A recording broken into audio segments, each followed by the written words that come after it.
Bismillahirrahmanirrahim. Alhamdulillahirabbil alamin. Allahumma shalli wa sallim wa barik ala sayyidina Muhammadin wa ala alihi wa sahbihi wa man tabi'ahum bi ihsan ila yaumiddin. Amma ba'du. Para jemaah Masjid Al-Ihsan Bank Syariah Mandiri yang dirahmati Allah Subhanahu wa taala. Assalamualaikum warahmatullahi wabarakatuh. Alhamdulillah, siang hari ini dengan nikmat Allah kita bisa berkumpul, bisa bersilaturahmi, bertatap muka dengan saudara kita yang lain. Dan yang terpenting dengan nikmatnya hari ini kita bisa melaksanakan sholat zuhur secara berjamaah. Salawat dan salam kita sampaikan kepada Nabi besar Muhammad sallallahu alaihi wasallam beserta keluarganya dan juga para sahabatnya, dengan harapan dan doa mudah-mudahan kita menjadi orang yang termasuk orang yang mendapatkan syafaat Nabi Muhammad SAW nanti di hari kiamat. Amin ya rabbal alamin. Para jemaah sekalian, sebagaimana yang sudah disampaikan tadi, bahwa materi kajian hari ini seputar kampanye atau slogan kembali ke Al-Quran dan Sunnah. Kalau kita merujuk begitu ya, bahwa memang kewajiban kita harus dan wajib kembali ke Al-Quran dan hadis Rasulullah SAW, karena dua ini adalah sumber utama umat Islam. Tapi pada prakteknya untuk langsung kembali ke Al-Quran dan Sunnah itu bukan perkara yang mudah, bukan perkara yang asal jadi, bukan perkara yang semua orang bisa melakukan. Tidak semua orang nyatanya tidak semua orang bisa langsung menggali hukum kepada Al-Quran dan Sunnah. Bahkan sahabat Nabi Muhammad SAW, sahabat Nabi itu sudah ketemu Nabi, langsung mendengarkan wahyu, menyaksikan bagaimana Nabi berbicara. Tapi setelah Nabi wafat, ketika ada masalah yang menimpa diri mereka, mereka nggak ujuk-ujuk langsung ngapalin Al-Quran, langsung cek apalannya berapa ayat, nyari ayatnya, langsung nggak begitu. Tapi beliau merujuk kepada tokoh-tokoh sahabat yang memang mengerti, bertanya kepada Sayyidina Abu Bakar, sahabat mereka itu sahabat. Cuman karena memang sahabat itu kan ada tingkatannya. Ada yang memang selalu dekat dengan Nabi, tahu bagaimana perilaku Nabi, maka ini yang menjadi tokoh, menjadi rujukan bagi para sahabat lain. Sayyidina Ali, Sayyidina Utsman bin Affan, Sayyidina Umar bin Khattab menjadi rujukan. Tapi ketika mereka ditanya oleh para sahabat, ya Abu Bakar, kira-kira hukumnya begini bagaimana? Kalau ada fulan, kemudian fulan terus meninggal, yang ditinggalkan begini, ini warisnya bagaimana? Kalau ada begini, hukumnya bagaimana? Sayyidina Abu Bakar tidak mengatakan, kamu sahabat kan? Iya. Ketemu Nabi kan? Iya. Dengerin Nabi ngomong kan? Iya. Ngapain tanya saya? Langsung aja, Al-Quran hafal kan? Hafal. Ya udah cari di Al-Quran. Sayyidina Abu Bakar gak mengatakan demikian. Sayyidina Abu Bakar jawab. Kenapa? Karena memang Al-Quran tidak bisa dipahami secara begitu saja, tidak bisa asal diterjemahkan. Kalau saja seandainya Al-Quran bisa diterjemahkan begitu saja, ya dari dulu, dari 1300 tahun yang lalu, ulama gak perlu sibuk-sibuk bikin tafsir Al-Quran, gak perlu sibuk-sibuk bikin kitab syarah hadis. Al-Quran itu jumlahnya sekian ayat, kalau dibukuin cuma 1 jilid. 1 jilid itu tebelnya paling berapa sentimeter? Tapi kita lihat ulama seperti Imam Ibnu Jarir At-Tabari, tafsir Al-Qur'annya beliau punya 45 jilid. Kalau memang Al-Qur'an itu gampang dipahami, mudah dipahami, asal diterjemahkan, ya wes, ngapain capek-capek gitu. Jadi sejatinya bagi kita sulit untuk langsung kembali ke Al-Quran dan Sunnah kecuali melalui perantara ulama. Maka dalam kaidah usul fikih disebutkan lil wasaili hukmul maqasid. Lil wasaili hukmul maqasid. Wasilah itu hukumnya sama seperti tujuannya. Kita mau ke atas loteng. Kenapa? TV kita bermasalah nih, antenanya kurang dibelokin, pakai galak nggak nyampe, kudu orangnya naik ke atas. Cuman kita nggak bisa naik ke atas loteng kecuali ada tangga. Tangga itu jadi wasilah kita buat nyampe ke loteng. Maka kalau nggak ada tangga nggak bisa nyampe ke loteng. Artinya mau naik tangga harus pakai loteng. Kita mau paham Al-Quran dan Sunnah, mau ngerti Al-Quran, mau ngerti hadis. Cuman kita nggak punya akses untuk mengetahui itu, nggak punya metode untuk memahami itu kecuali lewat ulama. Mengikuti Al-Quran dan hadis wajib. Maka cara wasilah untuk kita bisa paham Al-Quran dan hadis itu juga menjadi wajib. Maka mengikuti ulama sejatinya itu juga kewajiban kita dalam bentuk mengikuti Al-Quran dan hadis, gitu. Udahlah, nggak usah bilang mazhab Syafi'i, nggak usah bilang Imam Abu Hanifah, nggak usah bilang Malik, langsung Al-Quran dan Sunnah saja, begitu. Kalau kita mengatakan demikian, berarti secara tidak langsung atau langsung kita mengatakan berarti Imam Syafi'i nggak ngomong Al-Quran dan Sunnah dong. Nggak usah pakai mazhab Syafi'i, mazhab Maliki, mazhab Abu Hanifah, mazhab Hambali, nggak pakai ribet, bingung. Langsung aja ke Al-Quran dan Sunnah. Lah, emang imam-imam mazhab tuh menyimpulkan hukum dari mana? Dari mimpi, hasil ngubuk-ngubuk buku begitu di kamar? Enggak. Mereka datang dari Al-Quran dan Sunnah juga, begitu. Imam Syafi'i bekerja bagaimana beliau sangat gigih berguru kepada Imam Malik. Belum puas kepada Imam Malik, datang ke Baghdad berguru pada guru murid-muridnya Imam Abu Hanifah. Terus berguru untuk apa? Untuk memahami Al-Quran dan Sunnah. Jadi yang namanya imam madhab bukan untuk melarikan orang dari Al-Quran dan Sunnah, tapi justru untuk mendekatkan. Posisi madhab itu seperti tangga bagi kita untuk mencapai ke loteng. Dulu mungkin kita pernah tahu ada namanya kartun Dora. Ya, kalau pagi-pagi itu ada Dora, sekitar jam 5, jam setengah 6 pagi gitu ya. Itu Dora itu kartun yang ngeselin begitu ya. Kita mau kemana? Ke rumah nenek. Coba lebih keras lagi, kita mau kemana? Ke rumah nenek. Yang lebih keras lagi gitu. Padahal anak saya udah ngomong tuh berkali-kali gitu, dibilang lebih keras lagi. Nah, kita lihat Dora mau ke rumah nenek. Tapi kata Dora, kita nggak bisa ke rumah nenek kecuali kita butuh peta. Ayo peta, mana peta? Mana peta? Ah, peta dikeluarin. Kalau mau ke rumah nenek harus lewatin sawah, lewatin toko, lewatin macam-macam, baru sampai ke rumah nenek. Nah, para imam-imam mazhab itu buat kita jadi peta untuk nyampe ke Al-Quran dan Sunnah. Kenapa? Kata kita nggak mampu. Kita nggak mampu langsung bisa memahami Al-Quran dan Sunnah begitu. Ustaz, imam-imam mazhab tuh manusia, bisa salah. Kalau mereka manusia, emang kita siapa? Manusia juga, bisa salah gak? Bisa.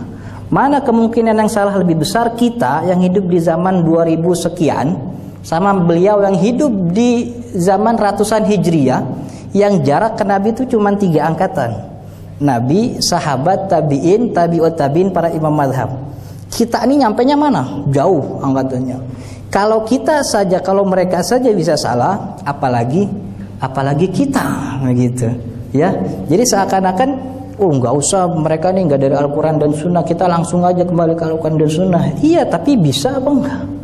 Kalau makin manusia ntar beda. Loh, perbedaan itu bukan diada-adakan, bukan dibuat-buat.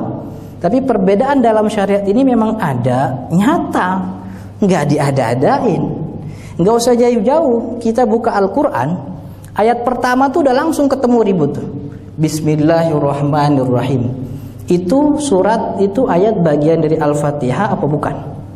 Buka ayat pertama udah ketemu. Jadi dalam syariat ini, dalam Al-Quran baik atau hadis, itu ada namanya teks-teks yang sifatnya qat'i, ada teks-teks yang sifatnya dhani. Kalau sifatnya qat'i itu pasti dan tidak punya makna bersayap. Kalau maknanya bersayap bukan qat'i namanya, tapi dhani. Nah, makna yang bersayap ini kemudian diijtihadkan oleh ulama. Dan hampir semua kebanyakan teks-teks dalam masalah fikih itu masalah-masalah dhani yang sifatnya memang dari sononya syariah sudah memberikan peluang kita untuk berbeda. Syariah sudah memberi peluang kita untuk berbeda. Bismillahnya bagaimana? Fatihah apa bukan? Kalau iya, baca apa enggak? Soalnya dalam riwayat ini Nabi enggak baca. Dalam riwayat itu sahabat baca, katanya ini dari Nabi. Gitu. Jadi maksudnya memang sebagai kita ketika kita berhadapan dengan masalah-masalah syariah, kita kacamata dulu, kita ngaca dulu, kita ini bisa gak nih langsung gali Al-Quran dan Sunnah. Kalau nggak bisa, nggak usah repot-repot, tinggal ngikutin madhab tuh. Ibaratnya kita mau ke Bogor. Kalau ke Bogor nih dari sini nih lewat jalan mana nih? Oh, kita lewat Ciputat, ke Ciputat dulu lewat Jalan Parung. Atau kita ke ini dulu lewat tol nih langsung Jagorawi. Atau kalau mau lebih ini lagi kita ke Jalan Cibubur, Ciracas lewat Jalan Raya Bogor. Ke Bogor ada 3 jalannya tuh. Ke lewat Jalan Raya Bogor, bisa lewat Parung atau langsung masuk tol yang punya mobil. Ini udah disediain dan udah pasti nyampe nih. Kita jangan iseng-iseng bikin jalanan baru. Nggak nyampe Bogor, iya. Yang ada nyusahin habis bensin, nggak tahu nyampe kemana gitu. Ini jalan udah ada nih, kita tinggal ikuti aja gitu. Ibaratnya saya atau siapapun lah kita pengen makan bakwan nih gitu. Belilah. Beli ke tiap pagi itu kan banyak tukang uduk jual bakwan. Bakwannya kurang begini, kurang begitu, sambelnya kurang begini. Kalau gitu besok nggak mau lah beli di situ. Terus ngapain? Bikin diri aja lah. Biar lebih asli, biar lebih original gitu kan. Ya udah, bikin boleh kalau bisa. Beli dah, saya beli ke pasar. Yang kalau bakwan itu kan butuh terigu, wortel, kol, kentang, gula, garam, cabai, macam-macam lah. Udah ada nih bahan-bahannya. Pulang ke rumah, masuk dapur bingung. Mau diapain tuh bakwan? Mau diapain tuh bahan? Kan nggak bisa bikin bakwan. Iya, nggak bisa. Cuman ini udah ada bahannya nih. Manfaat gak tuh bakwan bagi orang yang nggak bisa? Nggak ada manfaatnya. Ini gula mau diapain, terigu mau diapain? Tuh minyak goreng takarannya berapa kalau diameter penggorengannya sekian sentimeter? Apinya juga kan ada takarannya tuh. Kalau kita lihat tukang gorengan tuh ada takarannya tuh. Biar jadi bakwannya enak, empuknya terasa. Empuknya dari mulai pagi sampai sore masih empuk, masih enak, nggak alot begitu. Jadi bahan-bahan ini nggak manfaat buat siapa? Buat orang yang nggak ngerti bikin bakwan bagaimana. Tapi bakwan ini bermanfaat buat siapa? Buat tukang bakwan, buat ibu-ibu, empok-empok tukang uduk yang bikin bakwan. Manfaat kenapa? Dia ngerti cara buatnya. Ngaduknya juga ngerti. Penggorengannya pasangnya berapa sekian derajat itu apinya ngerti. Ayat-ayat Al-Quran beserta hadis itu bahan mentah bagi orang awam. Dikasih bahan mentah begini, bahan mentah begitu. Terus mau diapain tuh hadis, mau diapain ayat? Nggak ngerti bagaimana cara menghukumi ini, nggak ngerti. Karena itu ulama bikin ada namanya ilmu usul fikih. Jadi yang perlu diketahui bahwa ketika kita mengatakan ini madhabnya Syafi'i, ketika kita mengatakan madhabnya Imam Syafi'i, kita tidak membicarakan satu orang. Kita tidak membicarakan madhab, kita tidak membicarakan Imam Syafi'i itu. Mengatakan madhab Imam Abu Hanifah, kita tidak membicarakan Imam Abu Hanifah itu. Ketika kita membicarakan madhab, kita membicarakan satu akademi institusi syariah besar yang diampu oleh sekian ratus ulama kompeten, bahkan ribuan ulama. Maka setelah Imam Syafi'i wafat, kaidah-kaidah yang sudah diciptakan oleh Imam Syafi'i diperbaharui lagi, dicocokkan dengan fenomena keadaan yang ada. Oh, ada yang kurang nih, ditambahin. Diteliti lagi sampai apa? Sampai orang yang belajar itu tidak jatuh pada kesalahan. Makin banyak ulama yang ngampu, makin banyak ulama yang meneliti, akhirnya kadar kesalahan, kadar salah memahami jadi turun. Awalnya 50% bisa salah, turun 40, 30, 10 sampai akhirnya 0%. Maka sejatinya ketika kita mengikuti satu masalah, mengikuti pendapat salah satu madhab, kita mengikuti Al-Quran dan Sunnah juga. Kenapa? Karena mereka itu bukan dari mana-mana, mereka dari Al-Quran dan Sunnah juga. Kalau kita mengatakan gak usah pakai Syafi'i, gak usah pakai Abu Hanifah, langsung Al-Quran dan Sunnah, loh, emang Imam Abu Hanifah dari mana? Imam Abu Hanifah itu gurunya tabi'in. Tabi'in itu gurunya sahabat, sahabat langsung ke Nabi. Jadi Imam Abu Hanifah sampai ke Nabi bedanya cuma 2 angkatan. Lah kita siapa? Imam Abu Hanifah murid-muridnya jadi guru Imam Syafi'i. Jadi Imam Syafi'i ke Nabi itu jaraknya cuma 3 atau 4 angkatan. 4 angkatan masa. Lah kita siapa? Begitu. Maka kembali ke Al-Quran dan Sunnah wajib hukumnya. Tapi bagaimana caranya? Mau terjun langsung? Apa nyari jalan selamat? Kalau mau selamat nggak ngerti ya ikutin tuh madhab imam madhab. Begitu. Maka sejatinya kita mengikuti salah satu mazhab itu bukan lari dari Al-Quran dan Sunnah, justru jalan terbaik agar apa? Agar kita nggak salah memahami teks-teks Al-Quran itu. Udah ada patronnya, ini ulama begini, ulama begitu. Jadi maka langsung ke belakang saya. Pertama, bahasa Arab memang rumit. Bahasa Arab itu rumit. Jangankan kita, orang bahasa Arab sendiri aja kan juga sulit. Ya, kalau seandainya orang bisa memahami Al-Quran dan Sunnah begitu asal dengan bisa bahasa Arab, orang Arab itu semua jadi mustahid begitu. Ya, orang Arab, orang Timur Tengah itu kan udah pasti mancung tuh, udah pasti bagus mukanya, cakep mukanya, bahasa Arab juga pas ya. Tapi nggak ada tuh yang jadi mustahid, nggak semua, cuman orang-orang tertentu. Kenapa nggak cuman bahasa Arab? Nih salah satu contoh saya kasih ayat. Pertama ini tentang mengusap kepala. Nah, dalam Al-Quran disebutkan ya ayyuhalladzina amanu idza kumtum ilas sholati faghsilu wujuhakum wa aydiyakum ilal marafiqi wamsahu biru'usikum wa arjulakum ilal ka'bain. Wamsahu biru'usikum. Dalam mazhab Imam Syafi'i, wamsahu biru'usikum artinya mengusap sebagian kepala. Jadi ketika wudu, palanya tuh enggak semuanya, cuman sebagian aja. Jadi cukup kita kalau pakai peci ya tinggal digini diusap, selesai. Tapi dalam mazhab Imam Ahmad bin Hanbal mengusap kepala tuh kudu semuanya. Jadi tangannya semuanya, tangan 2 begitu, tangannya dibasahin, usap depan maju mundur semuanya. Kenapa timbul ada perdebatan itu? Ada dalam kalimat wamsahu biru'usikum. Sebenarnya yang secara tekstual itu ayatnya begini, wamsahu ru'usakum. Bi-nya nggak usah pakai. Ru'us itu artinya pala. Tapi ada tambahan bi dalam ayat. Nah, ini bi ini yang mengubah artinya, ya. Wamsahu biru'usikum, ada kalimat ba. Ba ini artinya apa? Kalau dalam mazhab Imam Syafi'i artinya ini sebagian. Bi itu harfur jar. Harfur jar itu dalam bahasa Arab itu juga lebih rumit tuh. Jadi harfur jar itu jadi ada salah guru saya itu dapat gelar doktor itu gara-gara neliti cuman harfu jar itu. Harfu jar itu kan cuman bi, min, fi, lam, kemudian apalagi itu harfu jar tuh. Dosen saya dapat gelar doktor cuman gara-gara harfu jar gitu. Maka murid-murid mahasiswa nyebutnya itu doktor harfu jar gitu. Jadi dia neliti harfu jar dalam Al-Quran dalam ayat dapat gelar doktor. Karena memang rumit. Dalam ayat yang lain ini kita dulu bahas. Bi kata Imam Syafi'i artinya artinya sebagian. Kalau mau semuanya mestinya nggak usah ada bi, langsung wamsahu ru'usakum. Tapi Allah nyelipin kalimat kata bi. Oh, ini artinya bukan semuanya. Karena nggak mungkin ada ayat dalam Al-Quran yang nggak punya arti. Pasti ada maknanya. Bi dari mana Imam Syafi'i tahu bi itu artinya sebagian? Ya Imam Syafi'i orang Arab. Kecilnya di suku Huzail. Suku Huzail itu ibaratnya tuh orang kalau mau belajar bahasa Abdullah di suku Huzail. Huzail tuh bahasa Arab paling murni gitu. Imam Syafi'i kecilnya di suku Huzail.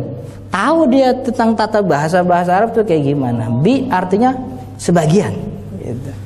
Nah, kemudian kalau kata mazhab Imam Ahmad bin Hanbal enggak, bi itu artinya tambahan. Jadi dalam teks-teks Al-Quran banyak kalimat bi enggak punya arti. ya buat tambahan aja. Terus maksudnya apa? Ya maksudnya cuma Allah yang tahu, nggak usah urusin. Kita mah emang dapatnya begini, begitu aja gitu. Contohnya apa? Ada kata Allah dalam ayat lain, wa kafa billahi syahida. Wa kafa billahi syahida. Sebenarnya wa kafallahu syahida cukup. Tapi Allah nambahin wa kafa bi Allahi syahida. Itu kalimat. Maka dalam masalah ini itu udah beda pendapat. Dalam Al-Qur'an ayat 60 surat At-Taubah juga dikatakan begitu. Innamas shadaqatu lil fuqara'i. Sedekah itu, zakat itu untuk fuqara wal masakin wal muallafati qulubuhum wa fir riqabi. Awalnya Allah bilang innamas shadaqatu li. Sedekah itu, zakat itu li, untuk fakir, miskin, muallaf. Tapi setelah muallaf wa fir riqabi. Wa fi, maka kalimatnya bukan untuk tapi di orang yang belum bebas, belum merdeka. Ini kenapa Allah pakai kalimat li, tapi setelahnya pakai kalimat fi, padahal sama-sama mustahik zakat nih. Nah, itu kan kemudian ulama beda pendapat lagi. Sulit paham bahasa Arab itu, nggak semua orang bisa. Ada ilmu-ilmu lain, ada nahwu sorofnya. Sama kayak kita bahasa Indonesia gini lah, gitu kan? Ya jangankan orang non Indonesia, ya kita orang Indonesia ini kadang-kadang kita nggak paham tuh sama bahasa Indonesia begitu. Kambing hitam tuh artinya kambing diitemin apa tuh? Kita main ke sini, tanya sama anak kecil gitu, rumah Pak RT Juki di mana? Tahu. Tuh tahu artinya dia tahu apa kagak tahu tuh. Kita sendiri kadang-kadang nggak paham. Ada majas hiperbola, ada bahasa Arab sulit. Cuman orang-orang tertentu yang bisa, yang paham ngerti bahasa Arab. Maka dari awal ketika kita masuk ke pesantren itu belajar kan nggak langsung ngapalin Quran. Emang ada hafalan Quran, tapi apa yang belajar? Ilmu nahwu shorof. Nahunya begini, ini sifatnya begini gini. Dipelajarin tuh semuanya, gitu kan? Kata Allah Subhanahu wa taala, wa atimmus siyama ilal laili. Wa atimmus siyama ilal laili, dan sempurnakan puasamu ke malam. Ilah itu artinya ke apa malam. Artinya kalau udah mulai malam buka, apa nunggu malam sampai gelap dulu baru buka? Itu kan juga diperdebatkan juga. Makanya memahami bahasa sulit. Ya kita nggak usah capek-capek, tinggal ngikutin mazhab aja, udah ada ulamanya. Datang ke ustaz, saya mau belajar apa? Belajar fikih. Mazhab Syafi'i, orang kita kan Syafi'i, ya udah belajar. Tiap malam kita datang. Begitu. Ya nggak usah capek. Jadi banyak ayat yang Al-Qur'an dan hadis yang bahasa Arabnya itu memang butuh butuh yang lebih detail, nggak mesti dengan mengerti saya kembali ke Al-Quran dan Sunnah. Dari mana? Saya udah belajar. Ini artinya begini. Kalau dia mengatakan ini artinya begini, dapat dari mana artinya? Dari Al-Quran. Al-Quran mana? Al-Quran Departemen Agama. Berarti ente nggak kembali ke Al-Quran dan Sunnah, itu kembali ke Departemen Agama. Nah, karena ngikutin terjemahannya Departemen Agama. Enggak, saya nggak pakai terjemahan departemen apa?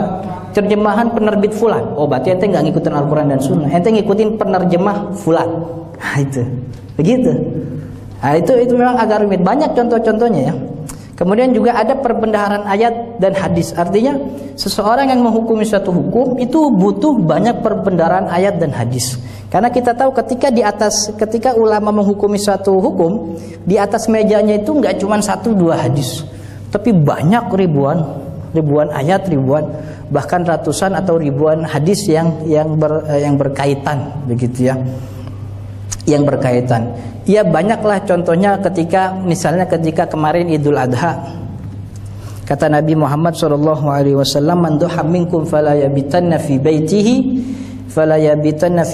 aktsar min 3 ayyam." Kata Nabi, ini dalam Sahih Al-Bukhari. Kata Nabi, kalau kamu berkurban, jangan sampai daging kurban itu nginep di rumah kamu lebih dari 3 hari. Berarti kalau kita nih sampai sekarang nih nyimpen daging kurban, udah lewat berapa bulan tuh? Nggak boleh kalau hadis ini.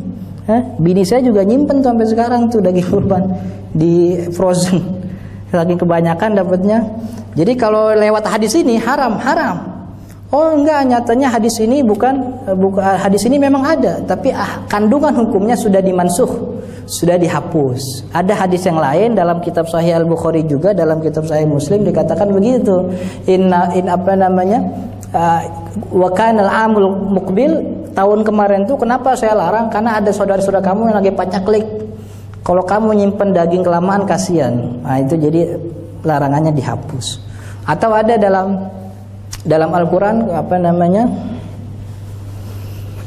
dalam Al-Quran itu ketika dalam surat An-Nisa Allah membicarakan tentang waris, di belakangnya Allah nyebutkan wajib untuk berwasiat. Jadi bukan hanya warisan tapi wasiat juga wajib. Tapi nyatanya ulama tidak ada yang mengatakan wasiat itu wajib. Wasiat itu sunnah. Kenapa? Karena wasiat sudah dihapus hukumnya melalui hadis Nabi. Jadi perlu perbendaharaan yang banyak. Jangan cuma gara-gara satu hadis, wah ini menurut hadis yang saya baca gitu, ini nggak benar nih sholat kayak gini, mestinya begini. Cuman taunya satu hadis doang. Jadi gara-gara satu hadis itu orang disalah-salahin semua sama dia. Maka kata ulama, man qalla ilmuhu katsura inkaruhu. Orang yang sedikit ilmunya katsura inkaruhu, banyak ngambeknya. Ngambek itu nyalain orang mulu. Anak kecil ngambek kan bagaimana anak kecil ngambek? Kalau udah katanya aja. Oh beli tembakan, dibeliin robot kagak mau dia. Maunya tembakan gitu. Anak kecil gitu, ngambek kalau udah katanya aja. Kalau udah kata dia salah, udah salah pokoknya semua. Dia kenapa nggak tahu? Taunya cuma itu doang. Coba kalau oh ada nih. Kenapa? Madhab ini begini. Mungkin dia belajar dari gurunya yang alumni mana.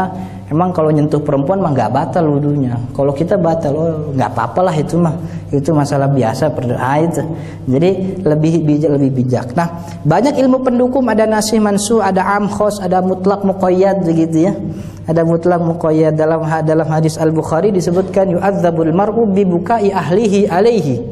Yu'adzabul mar'u bi bukai ahlihi alaihi. Mayit itu nanti diazab bi bukai ahlihi alaihi, dengan tangisan keluarganya. Makin banyak yang nangisin, makin kenceng digebukin sama malaikat. Itu kata hadis begitu. Tapi nyatanya ulama tidak ada yang menghukumi bahwa kalau ditangisi mayit bakal diadab. Ya apa urusannya, yang nangis siapa kok yang diadab siapa? Kan kata Allah Subhanahu wa taala, taziru waziratun wizra ukhra. Ini nyambunginnya gimana? Ulama tahu. Oh, maksudnya nangis itu bukan ditangisi. Tapi dulu ada memang kebiasaan orang Arab. Orang Arab tuh fakhrnya tinggi, pengen populer, pengen dikata, pengen dilihat orang.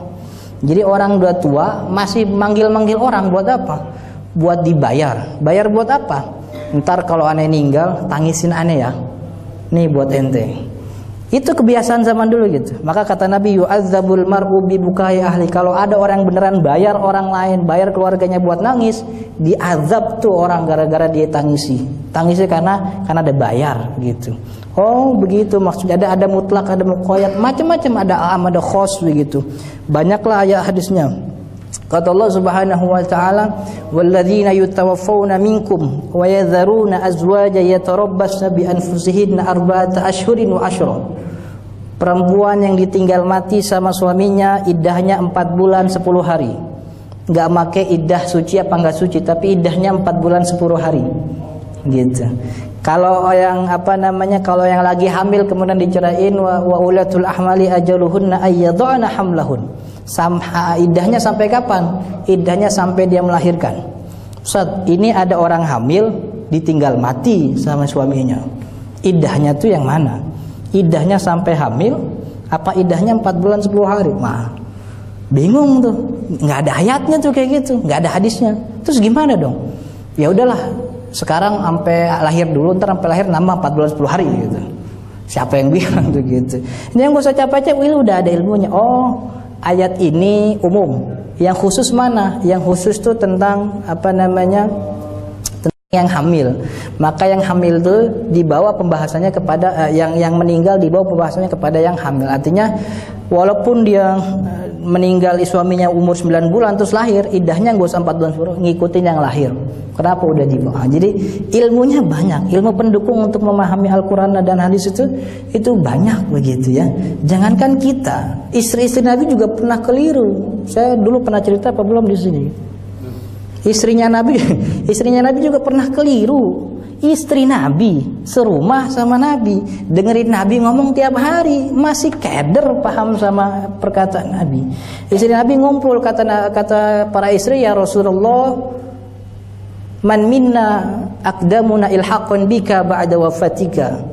Nabi, ntar kalau udah kalau engkau udah meninggal, yang duluan nyusul kamu meninggal itu dari kita siapa nih? Yang dapat surga duluan, yang dapat barang kamu duluan di akhirat itu siapa? Kata Nabi, aqdamukunna ilhaqan bi atwalukunna yadan. Aqdamukunna ilhaqan bi atwalukunna yadan. Yang nyusul nanti duluan nyusul saya, yang panjang tangannya. Yang paling panjang tangannya. Nabi keluar, istri Nabi ngumpul, dipanjangin, diukur masing-masing. Siapa yang panjang? Wah, bukan Aisyah, wah bukan Zainab. Siapa? Oh, Saudah yang panjang. Wah, diselamatin dia tuh. Diselamatin gitu maksudnya. Selamat ya Saudah, ntar ketemu Nabi duluan, selamat gitu. Saudah udah senang. Tuh kalau punya Facebook dia bikin status di Facebook tuh. Cuman nggak punya. Udah senang Saudah tuh. Disampaikan kepada sahabat yang lain. Istri-istri Nabi bilang, nanti kalau selesai Nabi wafat, nanti yang ninggalin dari kami itu Saudah. Nabi udah bilang begitu. Kenapa? Kata Nabi yang panjang tangannya. Setelah Nabi wafat beberapa bulan, ternyata yang meninggal bukan Saudah. Yang meninggal adalah Zainab. Mau sahabat bingung. Ini istri Nabi yang bohong, apa Nabi yang salah ngomong?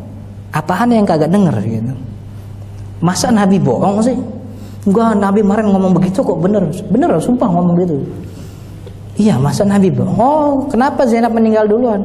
Apa sih spesialnya Zainab? Zainab itu dijuluki sebagai Ummul Masakin, emaknya orang-orang miskin. Kenapa? Karena dekat sama orang miskin, rajin sedekah, gampang ngasih. Oh, berarti panjang tangan menurut Nabi itu bukan panjang tangannya, gampang sedekahnya, gampang mengeluarkan tangan. Oh, itu maksud Nabi. Oh, berarti kita nih salah nih. Berarti emang Nabi udah ngajarin mentakwil itu. Majas gitu, udah ngajarin.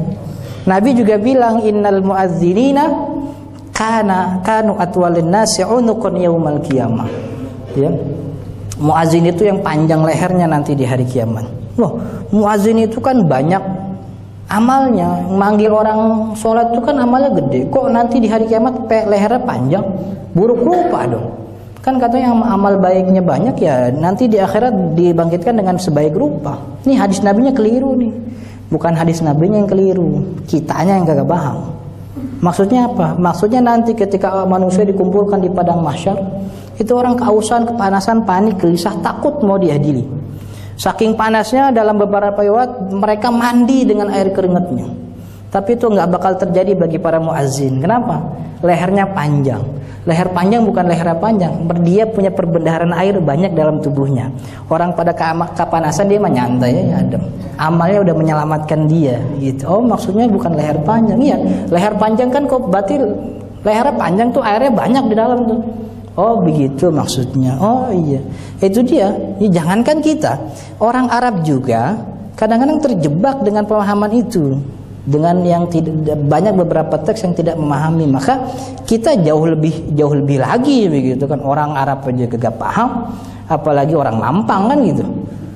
Nah, kemudian cara istinbat juga kita nih belum nyampe, ulama udah nyampe. Contoh lagi nih, yang dikerjakan Nabi itu hukumnya apa? Jadi apa buat kita? Jadi sunnah apa jadi apa? Nggak mesti. Yang dikerjakan Nabi itu nggak mesti jadi sunnah. Yang dikerjakan Nabi bisa jadi haram, bisa jadi wajib, bisa jadi mubah, bisa jadi makruh, bisa haram, bisa. Loh, Nabi ngerjain, iya Nabi ngerjain tuh. Buat kita haram, iya. Emang ada. Apa contohnya? Kawin lebih dari 4 tuh Nabi ngerjain. Cuman kita halal apa haram? Ya haram, nggak boleh, itu khususan Nabi. Tapi kan Nabi ngelakuin, iya Nabi ngelakuin cuma khusus buat dia.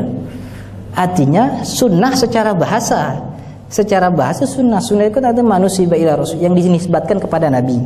Tapi kalau acaranya begini, hukumnya begini, ya nggak jadi sunnah. Sunnah secara bahasa, tapi haram secara hukum fikihnya. Gitu. Contoh lagi ada namanya puasa wisol. Puasa wisol itu puasa ngableng kalau bahasa Jawa tuh. Jadi maghrib kagak buka, terus aja begitu. Sampai kapan? Ya sampai masya Allah saja sekuatnya tuh dia. Itu khusus buat Nabi, umatnya enggak. Nabi kita boleh gak puasa wisol sama kayak Nabi? Kata Nabi, jangan. Kok kenapa?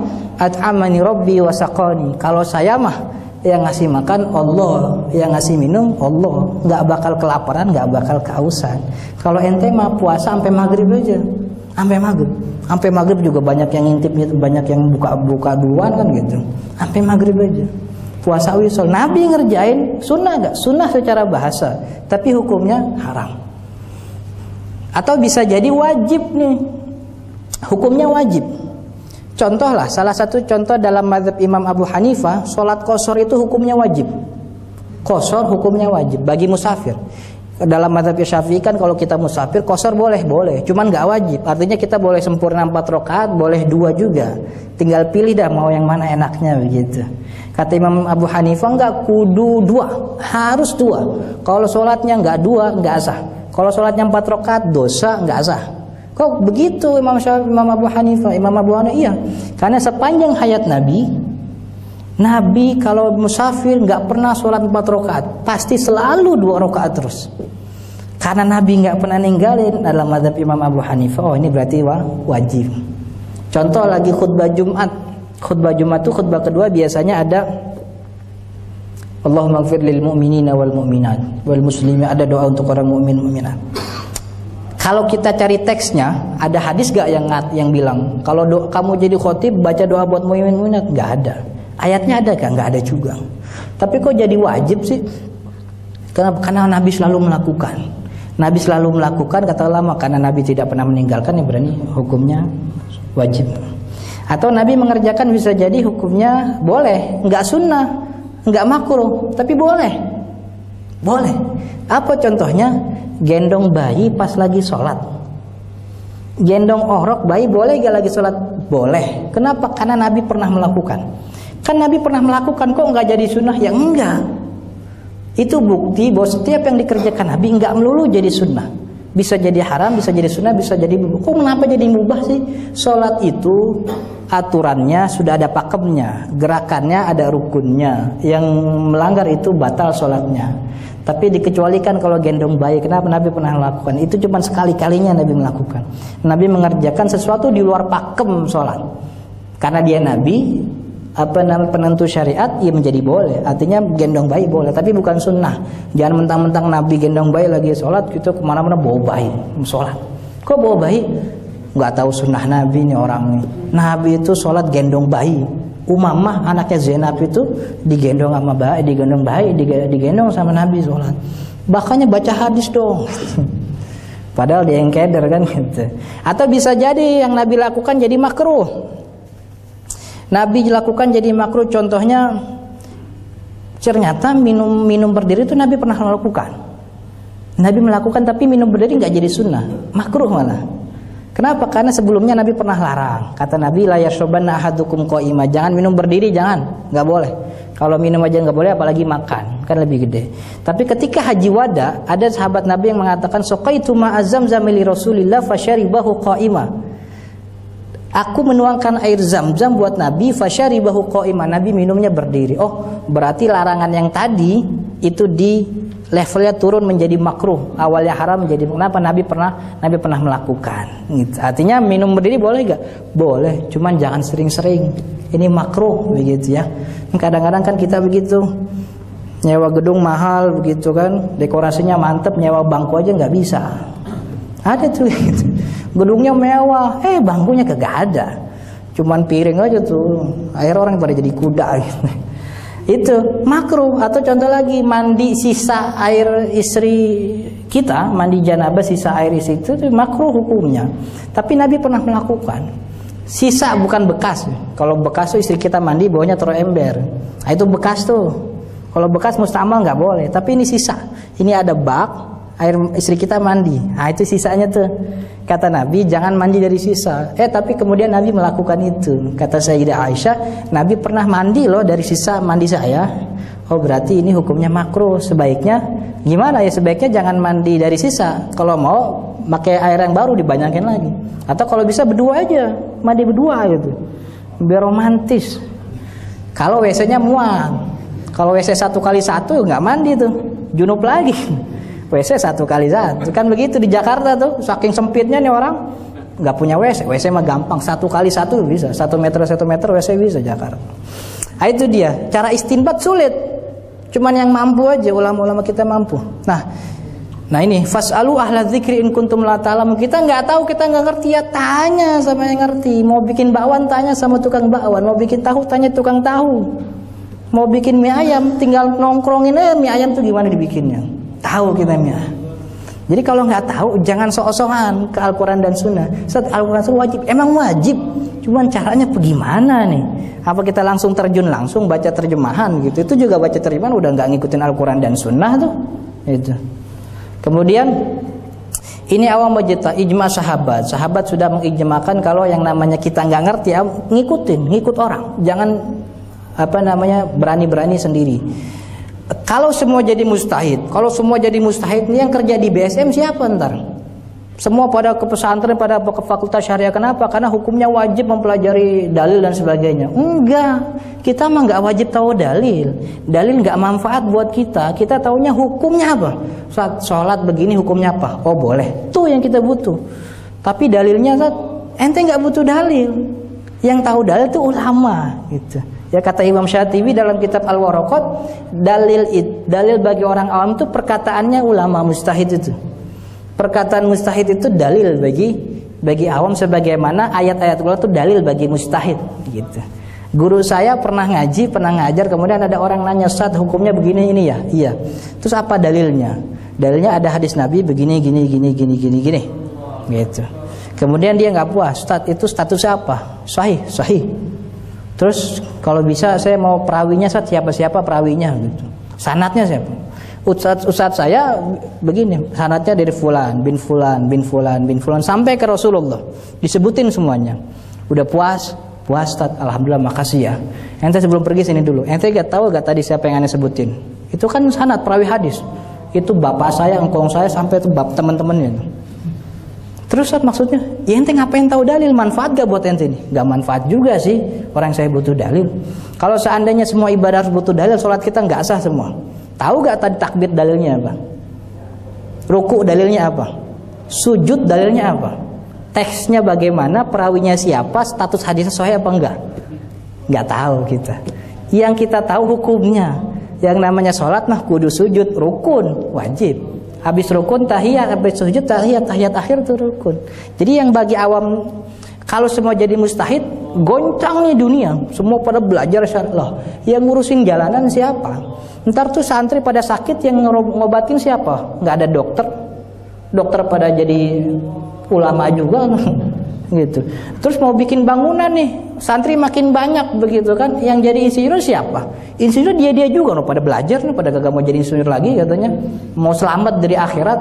Kata siapa selamat akhirat kalau belajar agama? Enggak. Nabi bilang orang pertama disiksa itu orang alim. Yang pertama disiksa itu orang alim yang pinter agama, tapi ketika di dunia kepintarannya bukan buat maslahat, buat pamer, gaya-gayaan, nyala-nyalain orang. Nih gua yang paling pinter. Tuh yang pertama kali disiksa. Yang masuk surga yang banyak, yang dapat rahmat dari Allah. Mau dapat rahmat ya banyakin manfaat buat umat. Yang pintar matematika bikin ngajar matematika, bagaimana biar umat Islam ini biar pintar, bagaimana bisa nguasain matematika. Yang dokter ajarin tuh bagaimana cara bedah dan sebagainya. Itu jadi rahmat. Bisa saja ustadz, bisa saja nih saya nih pahalanya kalah sama tukang sapam tuh yang tiap pagi nyebrangin anak sekolah. Anak mau sekolah berhenti. Tiap pagi kerjaan gitu-gitu aja. Tuh amal soleh apa bukan tuh? Amal soleh tiap hari ngalir tuh pahalanya. Ya ngalir pahala. Jadi jangan pernah nyangka kalau masuk surga jadi agama, enggak.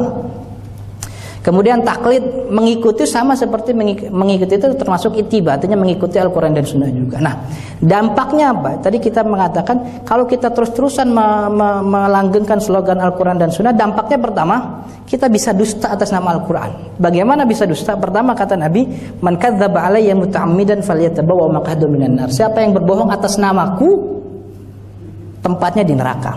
Ustaz, bagaimana bisa berbohong? Nah, dulu setelah Nabi wafat, sahabat tahu ada hadis ini. Maka di Madinah ketika ada orang bilang, Qala Rasulullah sallallahu. Ntar dulu. Ente bilang ini qala Nabi, qala Rasul. Iya, ini perkataan Nabi. Siapa yang dengar selain ente? Harus ada saksi supaya nggak sendirian doang. Takutnya dia asal ngomong aja, rupanya bukan dari ini, bohong. Biar nggak dapat akhirat nih, biar kita nggak dapat neraka, ente nggak dapat neraka, panggil saksi atau siapa yang dengar. Harus 2 orang ketika di Madinah. Tapi di Baghdad beda lagi. Sayyidina Ali ketika memimpin Baghdad, ketika ada orang mengatakan qala Rasulullah sallallahu alaihi wasallam, tar dulu. Ente bilang perkataan Nabi. Ente dengar dari mana? Saya dengar dari Madinah gini-gini. Harus ada sumpah. Kalau Baghdad kan jauh dari Madinah, mungkin orang-orang sedikit, nggak ada yang ketemu Nabi. Tapi maka Sayyidina Ali bilang sumpah dulu. Bener gak ente ngomong dari ya wallahi saya bersumpah ini dari Nabi, kalau tidak dari Nabi begini. Di Madinah kudu ada saksi 2. Supaya apa? Supaya nggak ada yang asal ngomong dari Nabi. Nah, kehati-hatian para sahabat dan tabi itu kemudian dialirkan kepada para imam-imam madhab. Ya, termasuk juga sahabat sudah menyontohkan. Maka ketika imam madhab itu menghukumi satu masalah, yang masalah itu timbul dari teks yang dzonni, yang punya sayap, yang punya arti lebih dari satu, mereka mengatakan ini pendapat kami. Kalau ini benar dari Al-Quran dan Sunnah dari Allah, kalau ini salah, ini kelalaian saya. Kenapa kok nggak berani langsung ngomong ini dari Al-Quran? Enggak, takutnya saya salah. Kalau ijtihad saya salah, saya mengatakan ini menurut Al-Quran dan Sunnah. Padahal itu ijtihadnya dia sendiri. Kalau benar alhamdulillah untung. Tapi kalau salah, artinya dia menisbatkan kesalahan kepada Allah dan Rasulnya.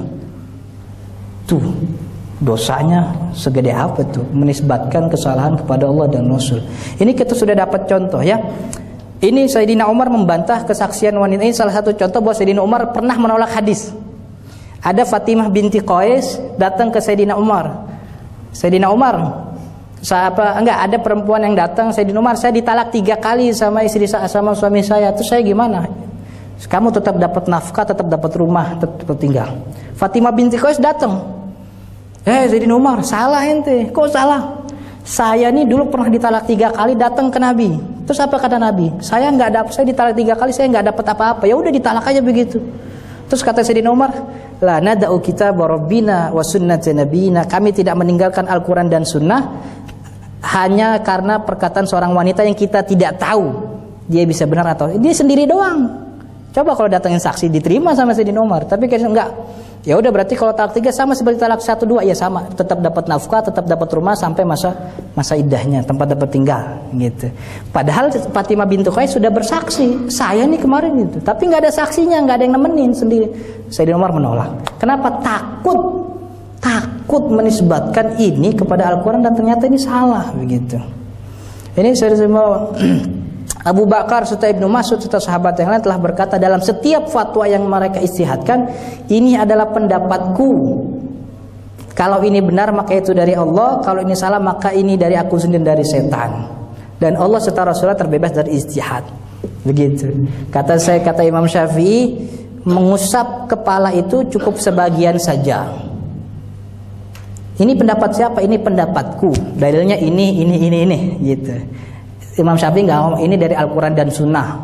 Nih, nggak. Padahal itu istihadnya dia. Karena ini istihadnya, maka coba kita cek kitab-kitab ulama salaf, kitab fikihnya, nggak ada yang bilang ini perkataan yang sahih dari Al-Quran dan Sunnah, nggak ada. Ini pendapatku. Kalau ini benar, ini dari Allah. Kalau salah, ini dari kelalaianku dan dari setan. Allah terbebas dari istihadku ini. Kenapa? Takut menisbatkan ini kepada Allah. Kalau salah bagaimana? Berarti dia menisbatkan kesalahan dia, istihad dia, otak dia yang terbatas kepada Allah dan Rasulnya. Padahal Allah jauh lebih luas daripada itu. Maka ulama takut. Maka slogan kembali Al-Quran, khawatirnya itu. Ulama mengkhawatirkan itu. Takutnya kalau masalah yang muttafaq sih nggak apa-apa. Masalah yang qot'i ya, seperti sholat wajib ya qot'i. Ini sholat wajib menurut ulama, nggak ada. Sholat wajib ya syariat yang wajib. Mencuri haram, memang mencuri haram, nggak usah menurut siapa. Emang udah qot'i. Tapi kan kalau tahiyat akhir itu mesti ada salawatnya. Salawatnya itu Allahumma sholli ala Muhammad wa ala ali Muhammad. Menurut siapa? Oh ini menurut Imam Syafi'i. Kenapa? Emang istihad gitu. Tapi kata Imam Abu Hanifah enggak bisa pakai salawat kok kalau tahiyat. Tahiyat asyhadu alla ilaha illallah wa asyhadu anna Muhammadar rasulullah selesai. Salam. Itu pendapat mereka, bukan pendapat Al-Quran dan Sunnah. Kenapa? Karena khawatir mereka menisbatkan pendapatnya kepada Al-Quran dan Sunnah. Kalau itu salah, berarti mereka menisbatkan kesalahan kepada Allah dan Rasul. Maka ulama nggak ada tuh yang ngomong-ngomong kayak gitu. Ini pendapat yang benar menurut Al-Quran dan Sunnah, nggak ada. Coba kita cek kitab-kitab ulama salaf dari dulu. Imam Abu Hanifah, Imam Malik, Imam Syafi'i, Imam Ahmad bin Hanbal. Nah kemudian gemar menyalahkan. Akhirnya kalau sering begitu, ngelihat ada yang beda sama dia dari Al-Quran dan Sunnah, wah salah nih, teksnya nggak begini. Al-Quran bilang begini, dia malah begitu. Hadis bilang begitu, dia malah begini. Salah. Jadi gampang nyalahin. Kenapa? Menyukupkan diri dengan otak yang terbatas gitu. Kalau udah gemar menyalahkan, rentan permusuhan. Kita kan sering teriak, ayo umat Islam bersatu, ayo bersatu, ayo. Lihat yang salah, yang beda dikit langsung diomelin, jangan deketin dia, dia musuh kita. Cuman beda kunut sama gak kunut, bikin masjid sendiri dia. Beda dikit aja udah kayak lakum dinukum waliyadin. Orang kita kayak gitu banyak tuh. Ngomong persatuan umat, tapi beda sedikit diomelin. Gak boleh gini-gini. Ntar besok nih maulid ribut lagi nih, banyak yang ribut nih. Wah maulid bid'ah. Kata yang maulidan, yang gak maulid gak cinta Nabi. Nah, terus begitu ya tiap tahun. Maka saya kalau ditanya maulid hukumnya apa, Ustaz? Hukumnya sama kayak tahun kemarin. Sama kayak tahun kemarin. Yang maulid ya silahkan, nggak maulid juga nggak apa-apa. Nih bagi yang nggak maulid jangan ngata-ngatain bid'ah. Yang mabok-mabokan masih banyak, yang main judi masih salah-salahin mereka. Yang maulid juga jangan provokasi buat benci emang nggak maulid. Umat Islam ini masih banyak yang nggak tahu nabinya. Umat Islam masih banyak yang nggak ngerti bagaimana nabinya bersikap kepada istrinya, kepada sahabat. Pas lagi maulid ajarin yang kayak gitu. Jangan ajarin supaya kita benci orang yang beda. Gitu. Jadi ini kan ini maulid bid'ah, nggak maulid nggak cinta Nabi. Terus tiap tahun begitu aja, terus nggak beres-beres, nggak bakal nyatu. Itu udah kayak air sama minyak itu, ya. Sampai tahun jebot juga nggak bakal beres. Jadi itu dampaknya rentan permusuhan. Maka perbanyak ilmu, perbanyak belajar dan perbanyak guru dari yang beda versi. Artinya jangan cuma cukup dengan satu. Oh kata ulama ini begini loh. Oh mungkin ini beda pendapat. Kalau banyak ilmunya insya Allah terjaga dari yang namanya permusuhan. Mungkin ini yang bisa saya sampaikan, mudah-mudahan ada manfaatnya. Tapi mau tanya jawab udah jam 1 nih. Kita tutup saja ya. Yang mau tanya jawab tinggal ngobrol aja lah ke depan. Subhanakallahumma wa bihamdika asyhadu an la ilaha illa anta astaghfiruka wa atubu ilaik. Assalamualaikum warahmatullahi wabarakatuh.